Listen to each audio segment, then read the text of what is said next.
여러분 안녕하십니까? 오늘도 토요일 아무도 없는 빈 강의실에서 여러분들하고 만나기 위해서 이렇게 강의를 하게 됐습니다. 빨리 좀 정상화돼서 여러분들하고 같이 이렇게 만나서 강의를 할 수 있는 날이 좀 오게 되기를 바라겠습니다. 특히 현대사, 근대사 강의를 열심히 공부해 주신 여러분께 저는 진심으로 감사를 드립니다. 왜냐하면 우리 역사에 대한 사실관계를 정확히 알아야 우리가 잘못된 역사와 싸우는 데서 힘을 얻을 수 있기 때문입니다. 오늘은 한중동조론이라는 것의 실체가 무엇인가 하는 것을 좀 고민을 해보도록 하겠습니다. 한중동조론 그러니까 무슨 학문적인 용어 같은데 한마디로 얘기하면 한국인들은 왜 중국 앞에만 서면 꼼짝을 못하는 걸까요? 일본에 대해서는 요만한 일만 있으면 벌떼처럼 일어나가지고 일본 놈 죽여 불매운동을 해 맥주 사 먹지 마, 차 타지 마 난리인데 중국은 중국 앞에만 서면 우리는 왜 이렇게 찍소리를 못하는 걸까요? 이거 정말 신기하지 않습니까, 여러분? 여진족은 조선시대에 우리에게 와서 조국을 바쳤던 나라입니다. 그런데 여진족이 세운 중국 왕조가 두 개가 있습니다. 금나라가 있고 청나라가 있습니다. 금나라 역사책에 의하면 금나라를 세운 그 주인공이 경주 출신이다. 경주 김씨 김한보라는 사람이 신라 멸망 무렵에 전란을 피해서 백두산 말갈 지역에 정착을 했는데 그 김한보의 후손인 완한나골타가 금나라를 세워서 금나라 태조가 됐다. 이렇게 자기네 나라 역사책에다 기록을 해놨습니다. 바로 이 완한나골타의 8대손인가 직계 후손이 누구냐? 청나라를 세운 누르하치입니다. 그러니까 여진족의 왕이 신라 김씨의 후손이고 그 신라 김씨 후손이 세운 그 금나라의 후예가 청나라를 세운 누르하치니까 그럼 청나라는 뭐고 금나라는 뭐죠? 다 우리하고 같은 피라는 거 아니에요? 그런데 우리는 이런 사실을 인정을 합니까? 하여간 이 중국과 관련된 이야기를 하다 보면 정말 머리에 쥐가 납니다.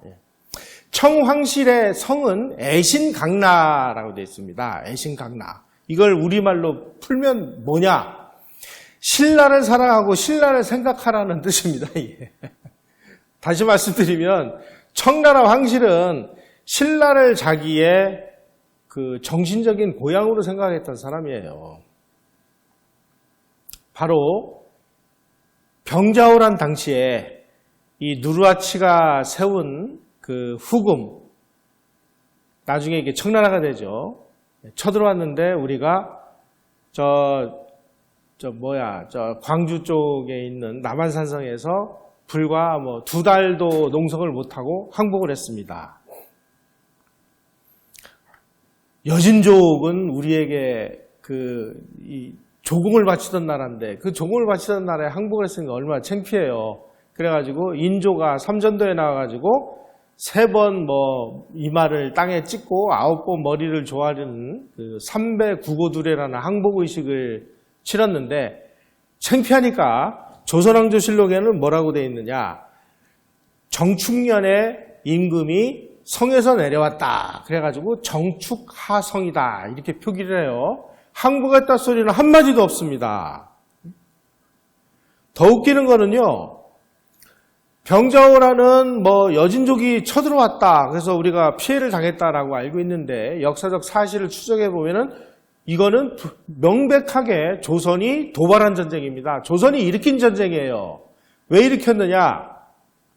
1636년에 누르하치가 죽고 누르하치의 8째 아들이 청태종인데 이 사람이 황제 즉위식을 하게 됐습니다. 그래가지고 조선에서도 사신이 와서 참여를 하라. 그래가지고 조선 사신 2명이 심양에 가서 청태종의 이제 황제 즉위식에 갔는데 끝까지 우리는 오랑캐가 황제로 취임하는 것을 우리 인정할 수 없다. 그래가지고 이 황제 즉위식 자리를 완전히 깽판을 나가지고요. 엉망진창을 만들었습니다.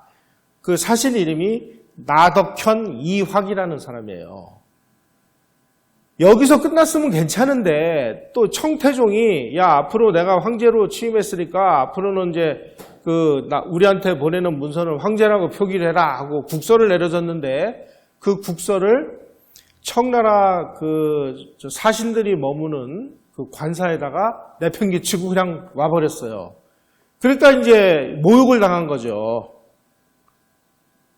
그래가지고 8개월 동안을 아주 인내를 하고 전쟁 준비를 합니다.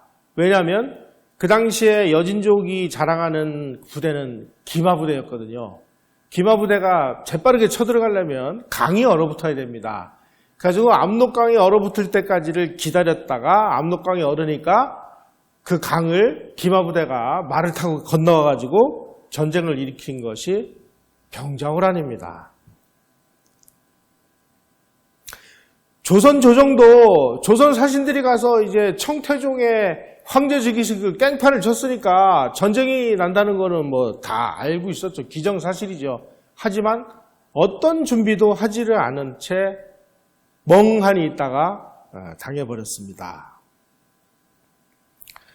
이 청나라 그 기마부대가 얼마나 이 무시무시한 부대냐면은 압록강을 딱 얼어붙은 압록강을 건넌 지 불과 6일 만에 서울을 포위해버렸습니다. 그러니까 뭐라고 할까요? 전광석화처럼 왔다고 할까요? 그 당시에 이제 그 적들이 침입을 하면 그 파발을 띄웁니다. 근데 그 파발마보다 청나라 군대가 더 먼저 온 거예요. 그래가지고 인조가 강화도로 피난을 가려고 하는데 강화도로 가는 길을 여진족 기마부대가 끊어버리는 바람에 할 수 없이 남한산성으로 들어가서 그 농성을 하게 됐는데 그 당시에 이 여진족 기마부대는 하루 평균 200리씩을 전진을 했다라는 기록이 있습니다. 그래서 남한산성을 포위를 하고 그리고 이제 공략을 하려고 하는 그 와중에 청나라 진영에서 천연두가 발병을 하면서 굉장히 상황이 어렵게 됐습니다. 그래서 사실은 우리 역사책에 우리 일반 사람들은 뭐 청나라가 항복을 하라 그러니까 인조가 남한산성에서 내려와서 삼전도에 가서 뭐 3번 뭐 이마를 뭐 땅에 찍고 9번 머리를 조아리고 하는 아주 치욕스러운 항복 의식을 거행했다라고 그렇게 알고 있지만 사실은 이 청나라가 다른 나라를 침략을 해서 정복을 했을 때 요구했던 항복 조건에 비하면 너무나 관대했습니다. 항복한 그 인조를 그 청태종에 의해서 2번째 자리에다가 앉히고 그리고 야 너희들 앞으로 우리 말 잘 들어? 그렇게 주의만 주고 도로 간 거예요. 다른 나라 같으면 다른 나라에서 국왕이 항복할 때는 어떻게 했냐면은 자기가 죽을 죄를 졌다고 그래서 자기가 들어갈 관을 국왕이 뒤에다가 짊어지고 삼배 옷을 입고 와서 항복을 했습니다. 이런 거에 비하면은 정말 너무나 관대한 항복 의식을 한 거예요. 왜 그랬느냐? 천연두가 발병을 해서 빨리 전쟁을 끝내고 돌아가야 되는 상황이 됐기 때문에 아주 관대하게 이제 그 항복 의식을 거행해 준 거죠.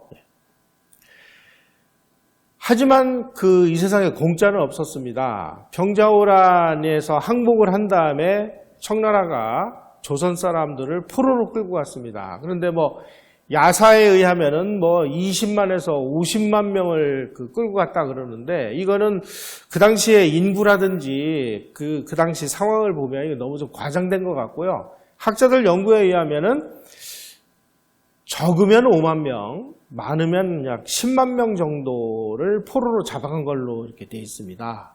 그래가지고 여자들은 전부 다 자기네들이 데리고 살고 남자들은 노예로 부려먹고 그 당시에 청나라 인구가 약 120만, 130만 밖에 안 됐었거든요.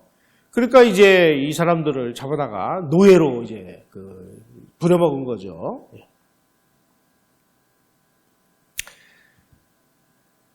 바로 이 병자호란을 당해가지고 남한산성에서 농성을 하고 있을 때 우리 조정에서는 적들하고 싸울 것이냐 아니면은 빨리 항복을 하고 우리가 정상을 되찾을 것이냐를 가지고 분열을 했습니다. 이걸 이제 주전파, 죽더라도 싸우자 주장을 하는 주전파고, 빨리 화해를 해야 된다라는 것이 주화파고, 그래서 주전파는 김상헌이고 주화파는 최명길이다 이렇게 되어 있는데, 최명길은 그렇게 해서 항복을 함으로 인해서 우리가 왕조를 살려낸 아주 혁혁한 공을 세웠음에도 불구하고 전쟁 끝난 다음에 완전히 간신으로 매도가 돼가지고 치욕을 당했습니다. 반면에 죽더라도 싸워야 된다라고 그렇게 외쳤던 김상헌은 아주 민족의 영웅이 돼버렸습니다. 그래서 이 김상헌 씨가 안동김 씨거든요. 안동김 씨가 나중에 세도 정치를 하게 되는 그 근본 뿌리는 뭐냐? 병자호란 당시에 남한산성에서 김상헌이가 죽더라도 싸워야 된다라고 외쳤기 때문입니다.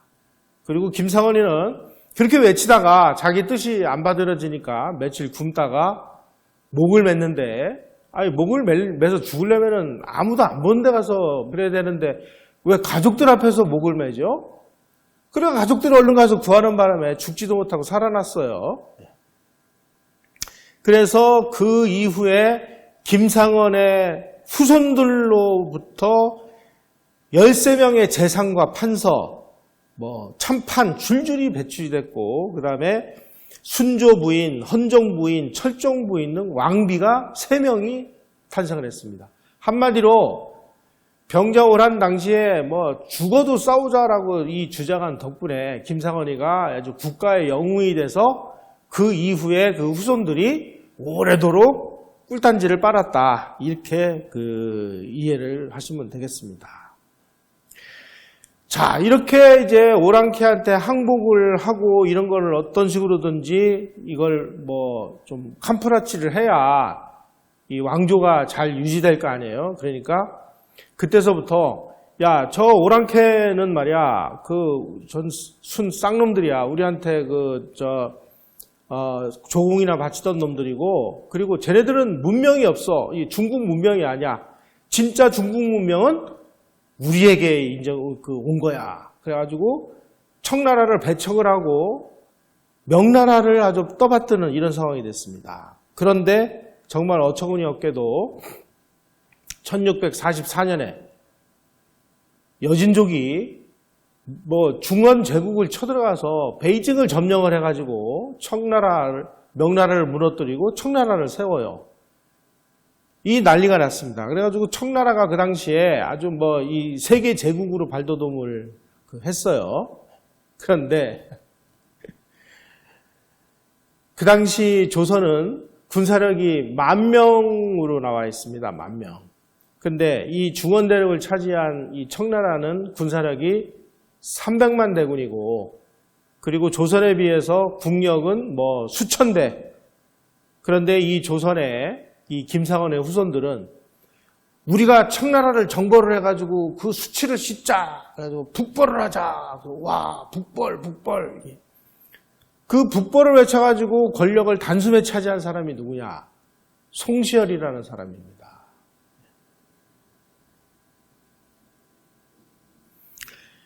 청나라가 말하자면 그 당시에 아주 세계 대제국인데, 그 세계 대제국을 군사력 10,000명인 조선이 가서 청나라를 정벌을 한다고 이렇게 주장을 했으니 이 북벌이 현실 가능했을까요? 현실 가능하든지 말든지 그런 건 상관없습니다. 그래서 오늘날 이 철부지 운동권들의 그 계보를 쭉 추적해 가면은 송시열이 나와요.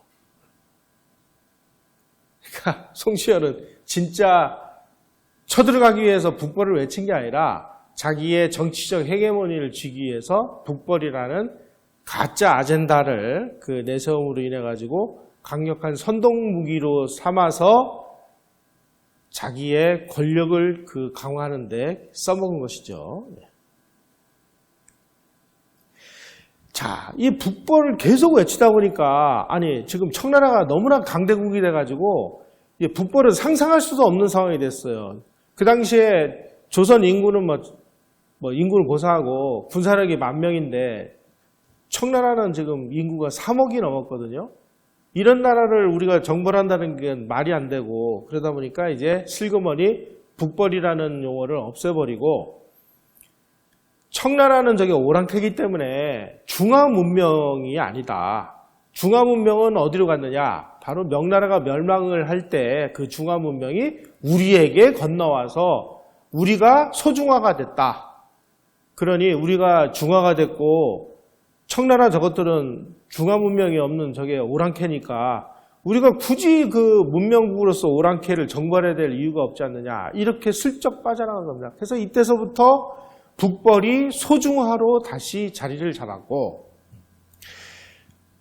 우리가 소중하기 때문에 우리는 청나라를 배척하고 명나라를 섬겨야 된다. 그 명나라를 섬기기 위해서 원래 왕궁 뒤에다가 대보단이라는 것을 쳐서 거기에서 죽어서 망해 없어진 명나라 황제들에게 열심히 제사를 지냈습니다. 자, 중화사상, 소중화사상이라는 것은 한마디로 얘기하면 중국의 문명이 오랑캐 문명보다 훨씬 더 뛰어난 것이다. 이것을 정당화하는 것이 바로 이 중화문명입니다. 특히 이 조선의 주자성리학자들은, 주자성리학이라는 것은 전부 중국에서 건너온 거 아니겠습니까? 따라서 학문이라든지 사회 제도, 도덕적 가치, 언어에 이르기까지 중국 문명의 모든 용역이 오랑캐인 우리보다 우수하다. 그러니까 우리는 중국 문명을 받아들여야 된다. 그러다 보니까 이제 중국의 아주 이 철학이 딱 머리에 박힌 것이죠. 따라서 목숨이 끊어지더라도 중화의 은혜에서 벗어나서는 안 된다 하는 것이 이 주자 성리학의 핵심 가치가 되어버렸습니다. 따라서 이 사람들은 그 모든 가치에 우선해서 이 명나라를 섬기는 것이 아주 지고지선의 가치가 됐습니다. 문제는 이 사람들이 이렇게 섬기는 명나라는 이미 1644년에 멸망을 해가지고 지구상에서 없어졌다는 거예요. 그리고 현실적으로 청나라가, 여진족이 세운 청나라가 지금 세계 제국을 만들었으니까 어떤 면에서 보면 현실로는 청나라에게 머리를 숙여야 되는데 이 사람들은 청나라는 오랑캐니까 우리는 머리를 숙일 수 없어.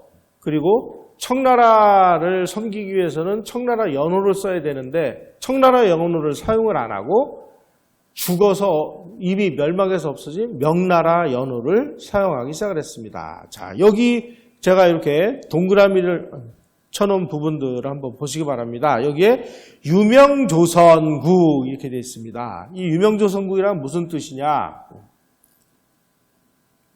명나라에 속한 조선국이다라는 뜻입니다.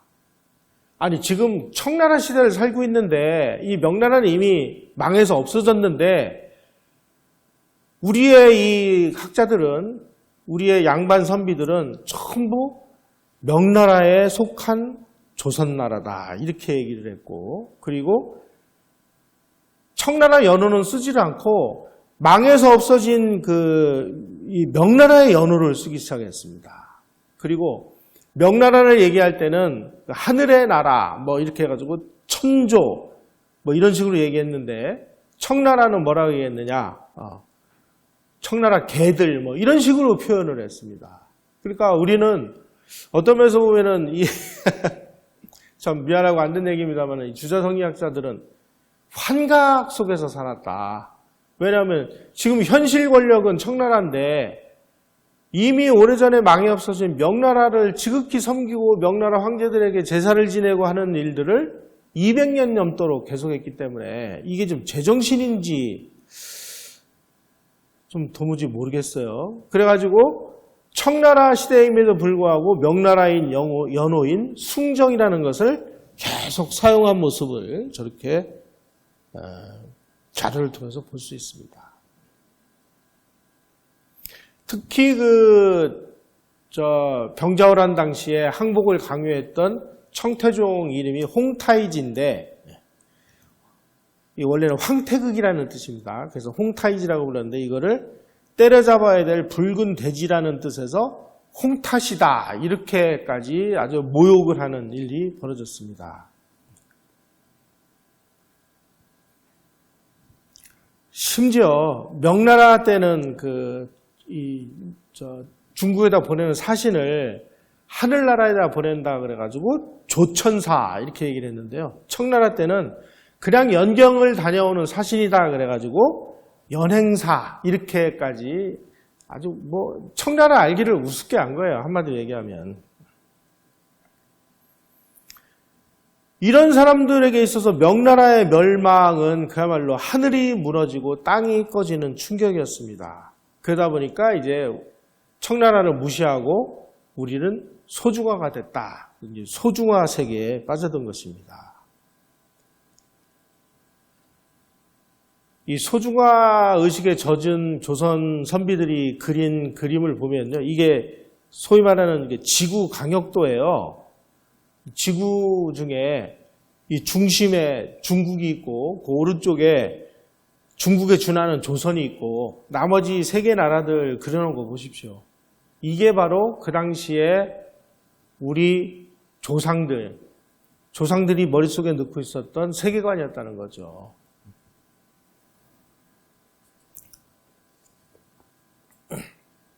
요게 이제 만동묘라는 건데요.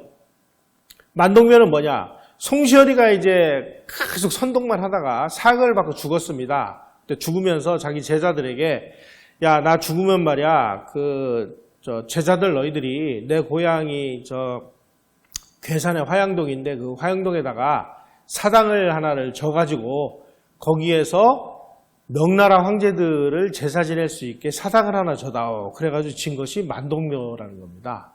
근데 왕실에서 가만히 보니까 야, 이거 괜찮은 아이디어거든요.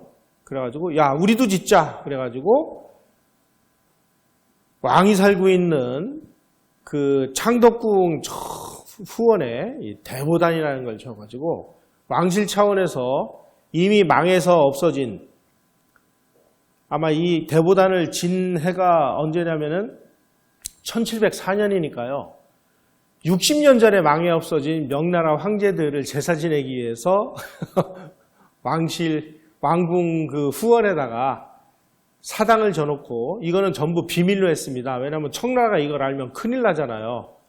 그래가지고 청나라 사람들에게 안 들키기 위해서 깊은 심야에 몰래 도둑제사를 1704년부터 언제까지 지냈느냐. 일본군이 청일전쟁을 일으키기 위해서 경복궁을 점령한 것이 1894년 7월입니다. 경복궁을 점령한 다음에 야, 지금 너희들 지금 세상이 어느 세상인데 지금 아직도 임마 망에 나자빠진 명나라 황제한테 제사를 지내냐? 야, 이거 그만둬. 그래가지고 1894년까지 무려 200 몇십 년을 이 짓을 한 거예요. 그것도 또 청나라 사람들한테 들키지 않기 위해서 몰래 밤에 도둑제사를 이렇게 지낸 것입니다.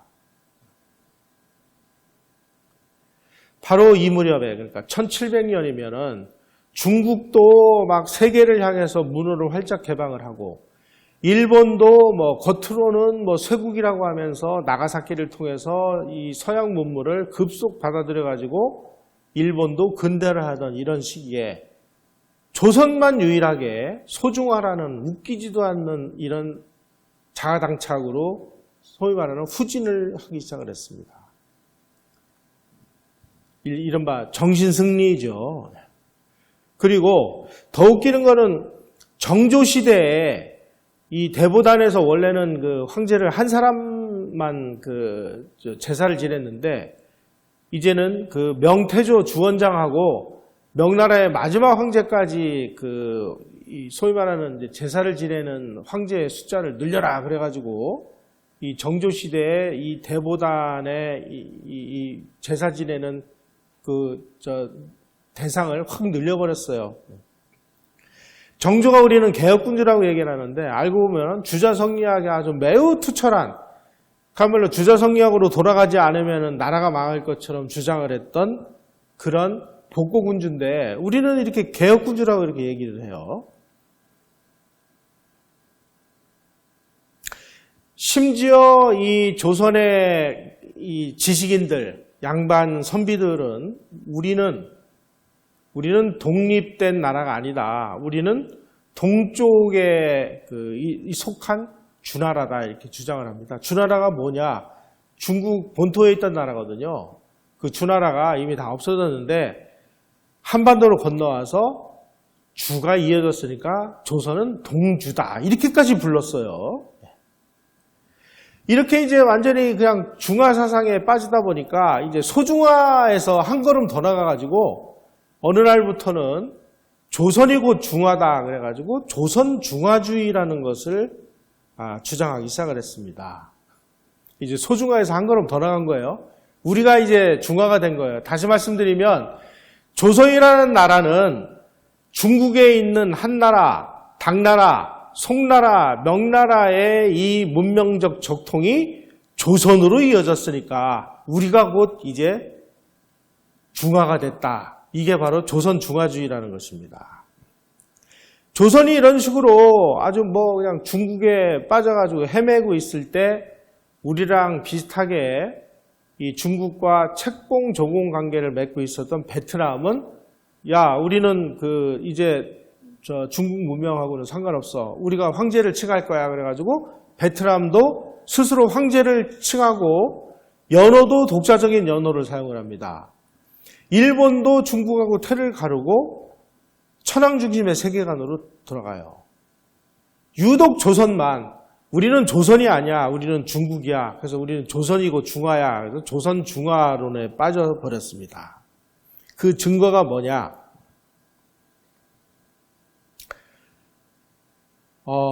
기자라는 사람이 있는데요. 이 기자가 중국 사람인데 중국에서 조선으로 와가지고 이 조선의 미개한 사람들을 깨우쳐줬다. 그래가지고 기자 조선이라는 걸 만들었다. 그래서 이게 소위 말하는 기자 동래설이라는 겁니다.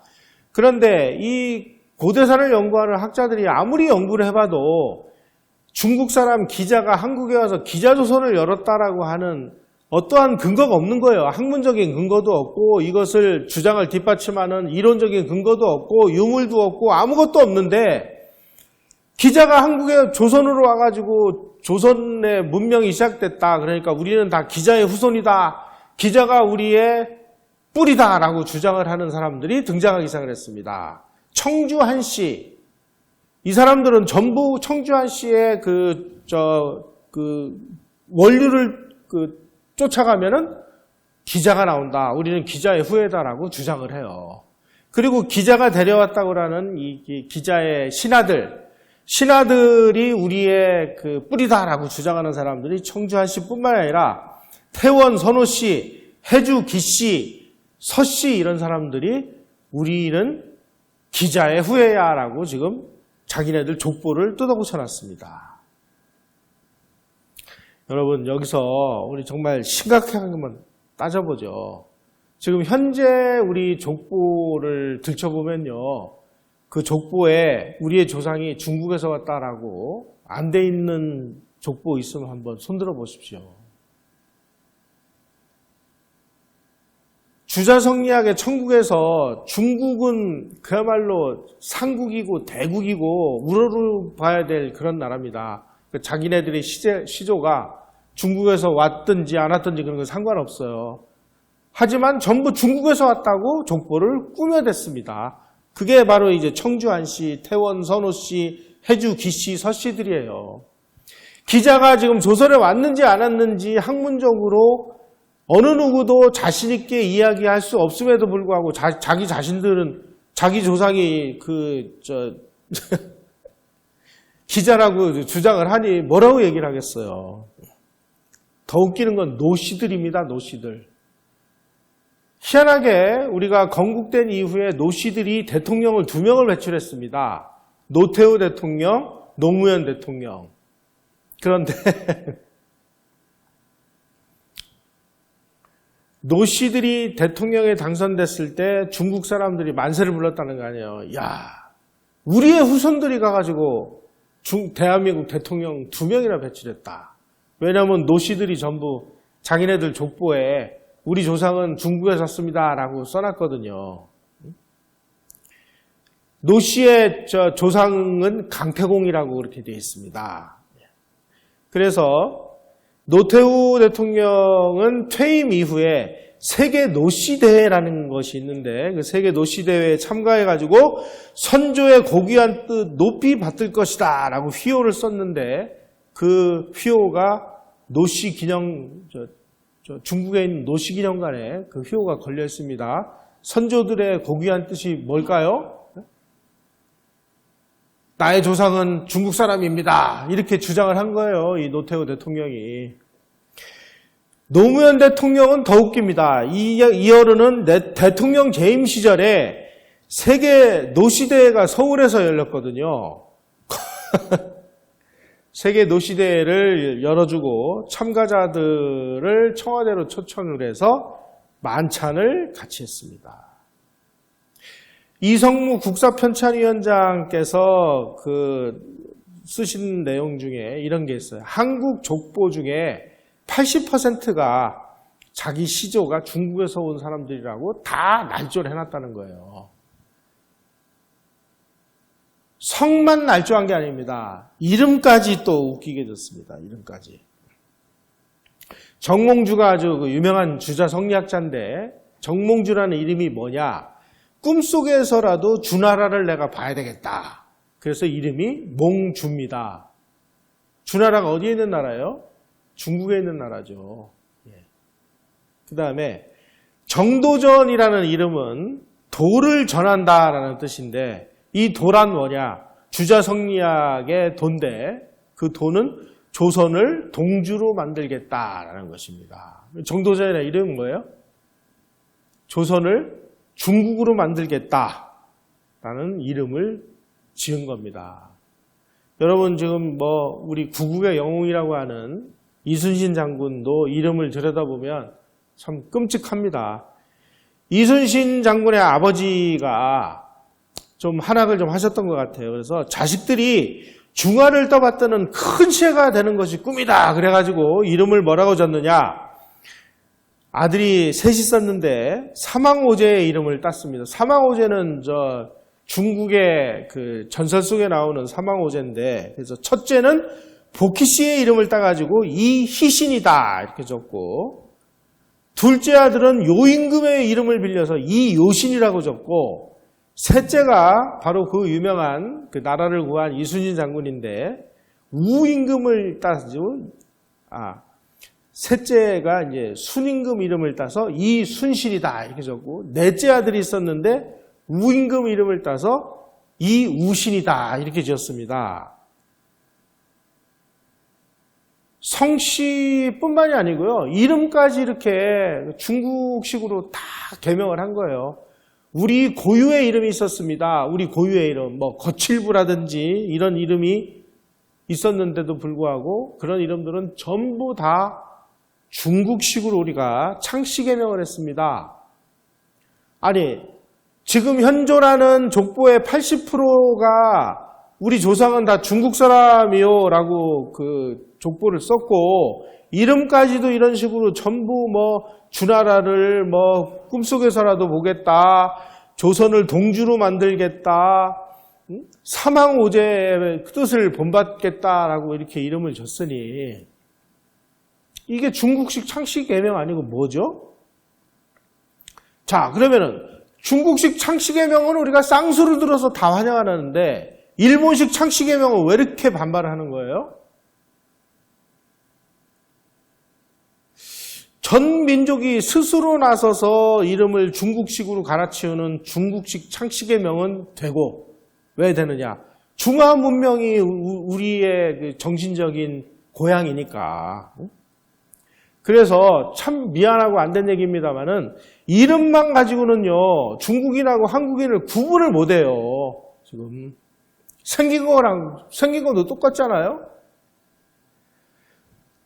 그럼에도 불구하고 식민지 시절에 일본 사람들이 일본식으로 창씨 개명을 하니까 거족적으로 저항을 하고 나섰습니다. 이거 왜 그러냐? 창씨 개명을 요구한 주체가 중화 문명이 아니고 주자성리학자들이 외놈이요, 쪽발이요, 오랑캐요라고 하대를 하던 저 변방의 오랑캐 세력이기 때문이에요. 그렇게 묻는 거죠. 우리는 믿는 겁니다.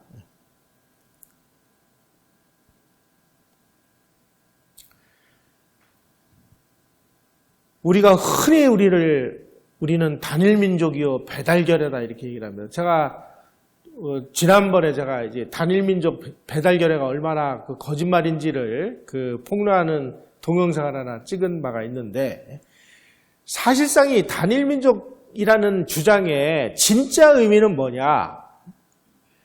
이런 여진족, 한마디로 얘기하면 이게 싸가지 없는 놈들, 몽골족, 흉노족, 이런 것들이 우리 조선의 이 순수 중화혈통에 끼어드는 건 안 되고, 우리가 중국 혈통에 속하는 것만을 영광으로 생각하는 정서가 빚어낸 이 환상이다. 성씨를 중국에서 왔다고 날조를 해야만 대접받는 세상이 되다 보니까 중국인과의 일체감을 만들어야만 우리가 중화민족이고 우리가 조선 중화주의고 우리가 중국하고 동일한 문명을 가진 걸로 이렇게 인식을 하니까 전부 우리는 중국식으로 창씨개명을 하고 중국 사람이 되는 것, 중국 역사를 읽고 중국식으로 공부하는 것을 영광으로 생각을 하고, 바로 이런 식으로 한족화된 순혈주의 덫에 걸려서 오늘까지 오다 보니까 여진족이 아까 뭐라고 그랬죠? 신라인 김한보의 후손이라고 이렇게 세계 대제국을 세운 여진족의 조상이 신라인이라는 사실 따위는 우리 역사에서 다 지워버린 거예요. 지워버렸어요. 자, 이쯤 되다 보면 중국인들은 지금 한국을 뭐라고 생각하냐면, 니들 족보 보니까 다 지금 중국에서 건너간 사람들이 만든 거네. 그럼 대한민국 너희들은 화교국가 아니야, 이 자식아. 그러니까 우리 말 잘 들어. 어디 싸가지 없이 무슨 주체 주권 웃기는 소리 하지 마. 너희들 좀 화교 아니야, 화교. 니네 지금 족보 봐, 족보 꺼내봐. 전부 중국에서 왔다고 다 써 있잖아요. 한국은 중국인들이 한반도로 건너가서 세운 화교국가라고 지금 인정을 하고 있습니다. 따라서 화교들이 살고 있으니까 화교들이 살고 있는 영토는 중국 영토야. 그러니까 너희들은 우리의 한 일개 성이 돼야 돼. 그러니까 너희들 잔말 말고 우리 말 들어. 우리 말 들을 거야, 안 들을 거야? 그러니까 깨갱하고 지금 말 듣겠습니다 하고 나선 게 지금 문재인 정부고, 이명박 정부는 안 그랬고 박근혜 정부는 안 그랬어요. 이미 오래전부터 이 올가미에 덫에 걸려가지고 이것이 오늘날까지 줄기차게 이어오고 있는 한중 동조론의 뿌리라는 겁니다. 저는 이런 사실들을 보면 정말 소름이 끼쳐요. 앞으로 이거 어떻게 할 겁니까, 우리? 아니, 우리 스스로, 우리 조상이 지금 중국에서 왔는지 안 왔는지 상관없이 전부 중국에서 왔다고 지금 꾸며댔잖아요. 노씨는 강태공의 후손이고, 청주환 씨는 기자의 후손이고, 누구는 어디의 후손이고, 반기문 씨가 유엔 사무총장이 됐을 때 중국에 반씨들이 모여 사는 집성촌에서 대규모 잔치를 벌였다는 거 아니에요? 야, 우리의 후손이 유엔 대통령이 됐다. 이렇게 경사가 어디 있느냐. 이렇게 된 거예요, 지금. 지금 중국이 한국에다가 이렇게 큰 소리를 치는 이유는요, 중국은 한국을 화교국가라고 지금 인정을 하고 있어요. 왜 우리만 이런 사실을 모르는 겁니까? 그러니까 지금 시진핑 같은 사람이 영웅적인 인민군대가 항미 원조전쟁을 통해서 승리해서 나라의 위상과 군의 위험을 떨쳤다 이렇게 하고, 또 사드 배치와 관련해가지고 우리가 뭐라고 하면은 어디 감히 소국이 말이야 GCR 만한 나라가 대국한테 싸가지 없는 소리를 해. 이런 모욕을 당해도 찍소리를 못하는 거예요. 왜 찍소리를 못할까요? 우리 화교국가니까. 우리 스스로 우리 족보에다가 우리 조상 중국에서 왔습니다라고 우리가 다 날조해서 우리 전 국민이 다 좀 중국식으로 창씨개명을 했는데 뭐라고 지금 변명을 할 거예요?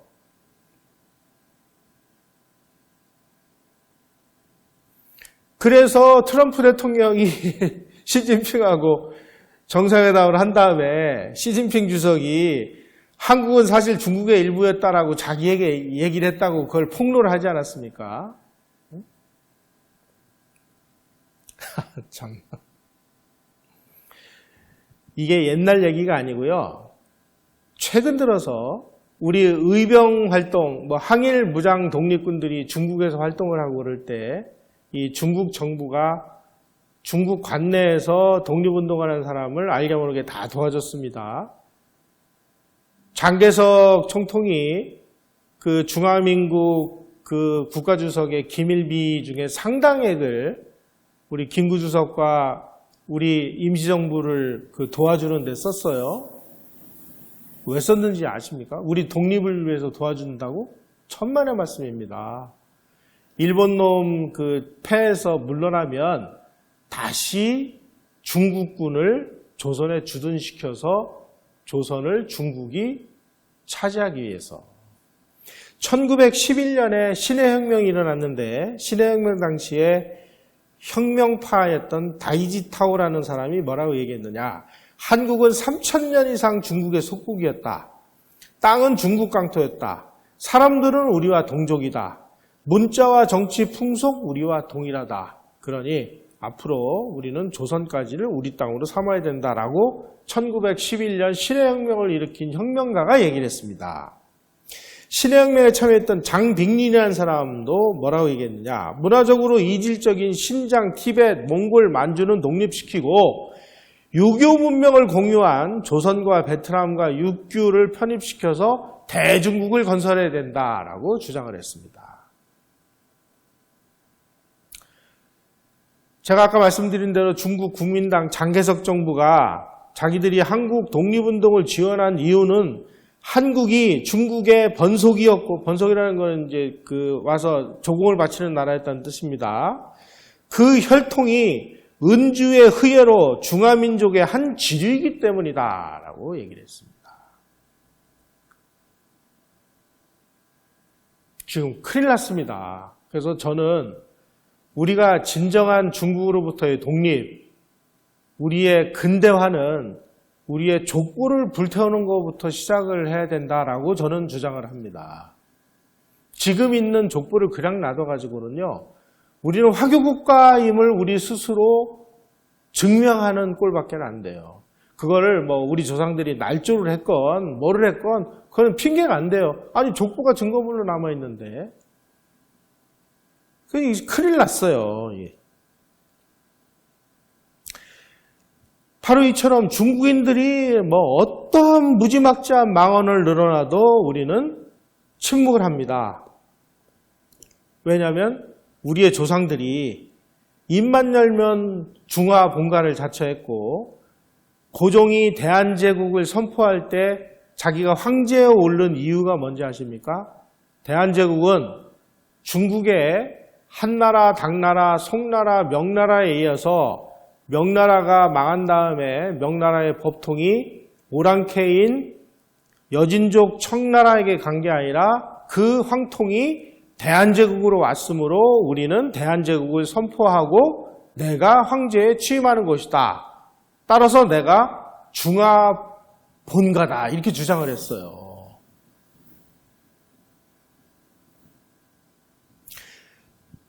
이런 과정에서 여진족이 세운 청나라는 그냥 오랑캐 이적일 뿐이지, 이게 아주 누린내나는 그 야만의 나라이지 이건 중화가 아닌 거예요.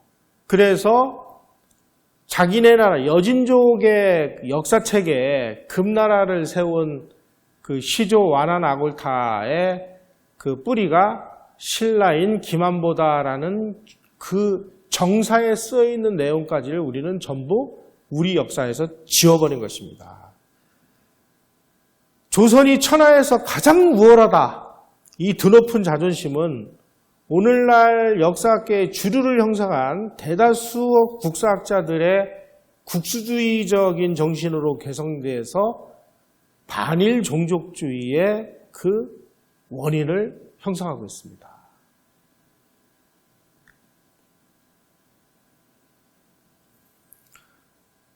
중화제국 황제의 책봉을 받아온 조선은 어쨌든 모든 권위의 원천은 중국 황제로부터 나왔습니다.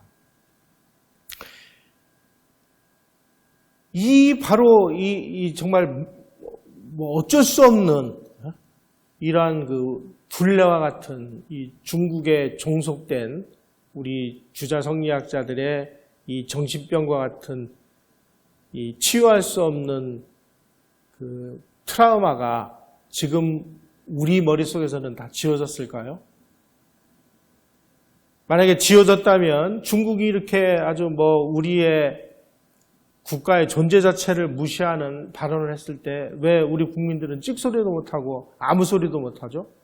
왜 일본이 요만한 얘기하면은 그 벌떼처럼 들고 일어나서 왜 이러는 거죠, 이게?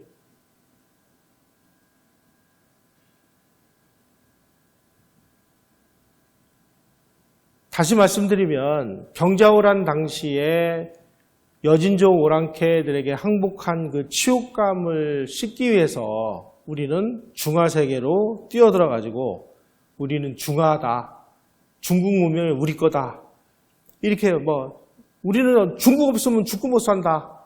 그 중국은 청나라가 아니라 명나라 한족들이 세운 명나라였다는 사실이고, 그래서 이 중국의 이런 그 외교부장 이런 애들이 너희 정부가 사드를 배치하면 단교 수준으로 엄청난 고통을 주겠다라고 이렇게 다 사람들 보는 앞에서 얘기해도 찍소리도 못하고 아무 소리도 못하고 있습니다. 문재인 대통령은 스스로 자기가 중국 몽의 그 환자라고 선언을 하지 않았습니까? 중국은 높은 산봉우리와 같은 나라다. 한국은 작은 나라지만 중국몽과 함께하겠다.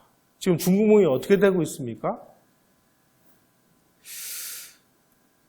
이런 모습들을 보면 바로 문재인 대통령 같은 그런 사고방식을 가진 분들이야말로 현재 대한민국판 주자성리학자들이 아닌가 하는 생각이 듭니다. 우리는 1637년에 삼전도에서 인조가 청나라 황제에게 항복을 한 순간 우리의 역사 발전 시계는 멈춰섰습니다. 이웃나라 일본은 정신없이 근대화를 해가지고 1820년 통계를 보면 일본이 세계에서 거의 7, 8위권의 그런 강대국이었고 부국이었다는 사실을 우리는 모르고 있어요.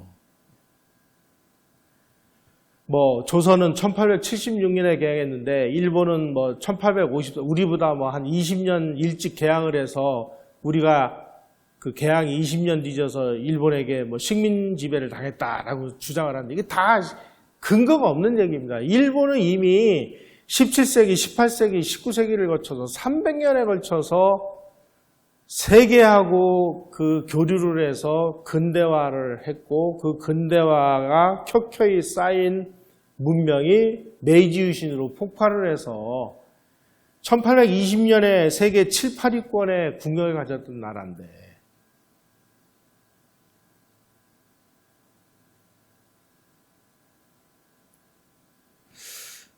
이 한국이 가지고 있는 친중반일의 이 파시즘적인 전체주의는 결국은 그 뿌리가 우리 주자성리학자들이 주장을 해온 이 조선중화주의 여기서부터 깊은 뿌리가 있어서 이거는 진짜 어떤 면에서는 좀 치유하기가 쉽지가 않은 상황이 되어버렸습니다. 그래서 저는 이 자리를 빌어서 다시 한번 말씀을 드립니다. 우리가 중국으로부터 그야말로 이 올가매져 있는 이 뿌리를 끊어내고 한국이 진정한 근대인, 근대국가, 새로운 문명의 나라로 다시 출발하려면 여러분들 지금 집안에 가지고 있는 족보부터 불태워버리십시오. 그 족보가 바로 중국의 사람들이 한국에서 건너온 화교국가다라는 것을 입증하는 입증 문서가 되기 때문입니다. 우리가 지금 중국에 꼼짝을 못하는 이유는 이러한 어떤 우리 스스로 중국인이 되고자 했던 이런 의존감에서 아직까지 우리는 벗어나지를 못했기 때문에 이런 대통령이 중국몽과 함께하겠다. 중국은 산봉우리 같은 나라고 우리는 GCR 만난 나라다. 이렇게 얘기를 하지를 않나. 전염병 퍼뜨리는 중국이 우리의 친구고 어려울 때 우리가 도와야 된다 그래가지고 폐렴 퍼뜨리는데 앞장서지를 않나. 이 소위 말하는 수천 년 이어온 이 중국 의존증에서 우리가 깨어나기 위해서 족보부터 우리 불태우는 운동을 벌리고 근대 국가로 나가는 운동에 동참해 주시기를 간절히 바라겠습니다.